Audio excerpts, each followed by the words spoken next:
2026 সালের এসএসসি পরীক্ষার্থীদের বিদায় অনুষ্ঠানের সম্মানিত সভাপতি ও শরীয়তপুর সরকারি বালিকা উচ্চ বিদ্যালয়ের প্রাণপ্রিয় প্রধান শিক্ষক জনাব মোহাম্মদ নজরুল ইসলাম স্যার, উপস্থিত ছিলেন আমাদের বিদ্যালয়ের সহকারী প্রধান শিক্ষক জনাব মোহাম্মদ আলী আকবর মিয়া স্যার, উপস্থিত রয়েছেন সিনিয়র শিক্ষক জনাব রেজাউল করিম স্যার, লেহাজউদ্দিন স্যার এবং অন্যান্য সহকর্মীবৃন্দ এবং সামনে উপবিষ্ট প্রাণপ্রিয় ছাত্রীরা, আসসালামু আলাইকুম।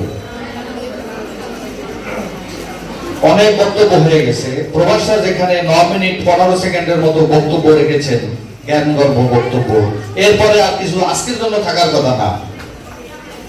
তারপরও আমার দৃষ্টিকোণ থেকে যে যে অংশগুলো একটু স্খলন ঘটেছে বলে আমি মনে করব, সেই অংশটা একটু তুলে ধরবো। ছাড়া যে পরামর্শ দিয়েছেন অত্যন্ত দামি, কিন্তু উইদাউট ফিতে পাওয়া গিয়েছে বলে কি ওরা কর্ণকুহরে প্রবেশ করিয়েছে? এই পরামর্শ নেওয়ার জন্য তো কোনো ফি দিতে হয়নি। যাও উকিলের কাছে, ফি না দিলে তার মুখে পরামর্শই বেরোবে না। আর সারা বিনা বাক্যে একমাত্র দুনিয়াতে শিক্ষিতই আছে যারা নাকি অন্যের বাচ্চার খুশিতে, মানে উন্নতিতে খুশি হয়ে যায়। শিক্ষক ছাড়া এমন আর কেউ নেই। আচ্ছা, যেটা বলেছেন রেজাউল স্যার বলেছেন যে তোমরা প্রবেশপত্র ফটোকপি করেছো কিনা? হ্যাঁ করেছো, ভালো কথা। কিন্তু পরীক্ষা কেন্দ্রে নিয়ে যাবে মূল কপি। এই 10 বা 11 দিনের প্রবেশের জন্যই তোমাকে পাস দেওয়া হয়েছে, এটি প্রবেশপত্র। কোনো ক্রমেই এটি বাসায় রেখে ফটোকপি নিয়ে যাবে না।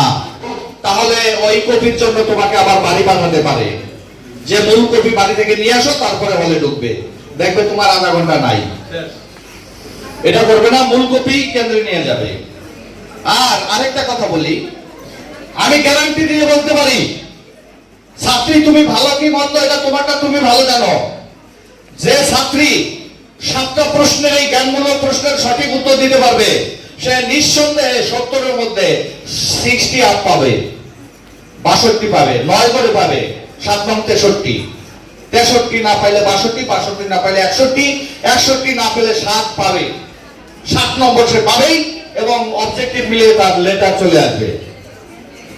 যে প্রশ্নের, জ্ঞানমূলক প্রশ্নের উত্তর দিতে তুমি পারবে না, সেটা তুমি আগে টাচ করবেই না, না পারলে শেষ দিকে, এবং ওই জায়গাটা ফাঁকাই রাখবা, একেবারে ঘন্টা ফেলা রাখ পর্যন্ত ফাঁকা রাখবা। যদি মনে পড়ে তাহলে লিখবা। তার মানে আমি জ্ঞানমূলক প্রশ্নের উপর গুরুত্ব বেশি দিতে বলছি তোমাদের। আর নির্দিষ্ট সময় প্রথম দিনে আধা ঘন্টা আগে যাবে, অন্যান্য দিন মিনিমাম 15 মিনিট আগে যাবে। গেলে পরে মস্তিষ্কটা স্থির হবে, পরিবেশ সম্পর্কে তোমার বডি মাইন্ড একটা অ্যাডজাস্ট করবে। আর যদি তাড়াহুড়ো করে ঢুকো, তাহলে তোমার ওই দিনের কাজ শেষ। তো স্যাররা যে বিনামূল্যে যে উপদেশগুলো দিয়েছেন, এটি যদি তোমরা অক্ষরে অক্ষরে পালন করতে পারো, তাহলে আমার ওই 82-86 থাকবে না, 5-6 জন থাকতে পারে ফেলের হার। আমি চাই আমাদের শতভাগ পাস করে আসুক, জেলার মধ্যে সর্বশ্রেষ্ঠ A+ পাস, এই আশাবাদ ব্যক্ত করে আমি আমার বক্তব্য শেষ করছি। আসসালামু আলাইকুম।